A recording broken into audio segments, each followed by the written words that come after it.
जय श्री हरि। स्वागत है आपका हमारे चैनल डिवाइन हरि में, जहां हम आपको सुनाते हैं श्रीमद् भागवत महापुराण की अद्भुत कथाएं।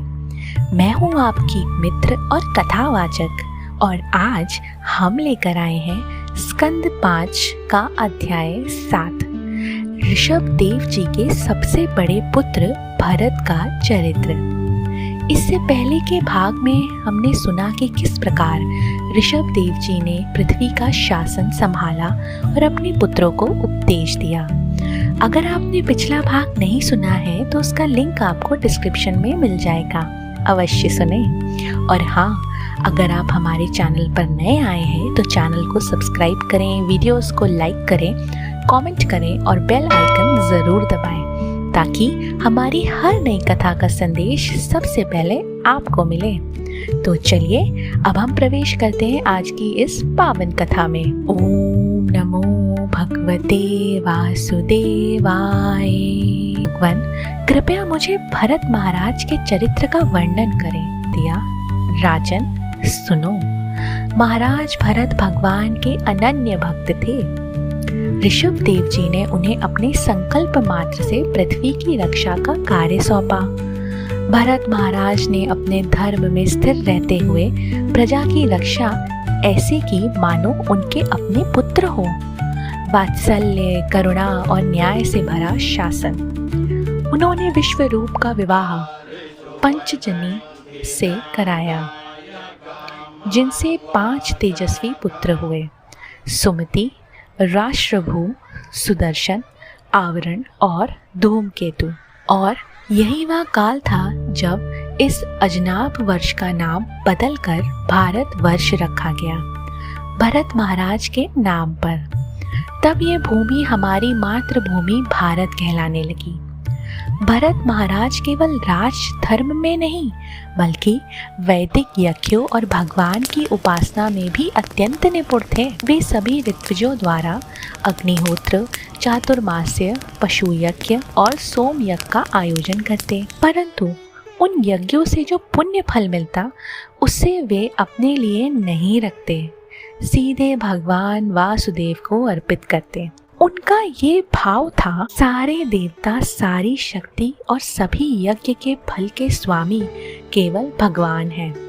वे सूर्य आदि सभी देवताओं को भगवान के अंग के रूप में देखते, कोई नेत्र, कोई हाथ और कोई चरण। इस गहन भाव से उनका अंतकरण शुद्ध होता गया, राग द्वेष के मल धुलते गए, और जब अंतकरण निर्मल हुआ तो भगवान वासुदेव की भक्ति दिन पे दिन बढ़ने लगी। वे उनके हृदय में ऐसे बस गए जैसे चित्र की भांति स्थिर हो जाए। श्रीवत्स से सुशोभित, कौस्तुभ मणि से अलौकिक, चक्र, शंख, गदा धारण किए हुए 1 करोड़ वर्षों तक भरत महाराज ने इस प्रकार राज्य किया। और फिर जब उन्हें लगा कि उनके भोग का प्रारब्ध समाप्त हो चुका है, तो उन्होंने अपनी सारी संपत्ति और राज्य अपने पुत्रों को सौंप दिया। राजमहल छोड़कर वे चले गए हरिहर क्षेत्र स्थित पुलह आश्रम की ओर। ये स्थान भगवान के भक्तों को अत्यंत ही प्रिय है।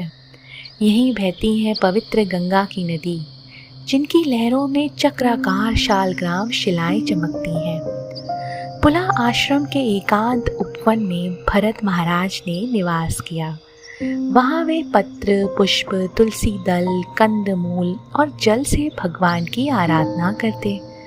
धीरे धीरे उनका मन सभी भौतिक इच्छाओं से मुक्त होकर शांति और परम आनंद में डूब गया। जब भक्ति का प्रवाह प्रबल हुआ तो उनके हृदय में प्रेम का सागर उमड़ा। शरीर में रोमांच, आँखों से अश्रुधारा, दृष्टि रुक जाना, और फिर अपने प्रियतम भगवान के चरण कमलों का ध्यान करते करते वे इतने तल्लीन हो गए कि समय, स्थान और नियम का भी भान न रहा। उनका जीवन एक तपस्वी की भांति था। शरीर पर कृष्ण मृग चर्म, भीगे हुए केश जो सुंदर लटों में बदल चुके थे।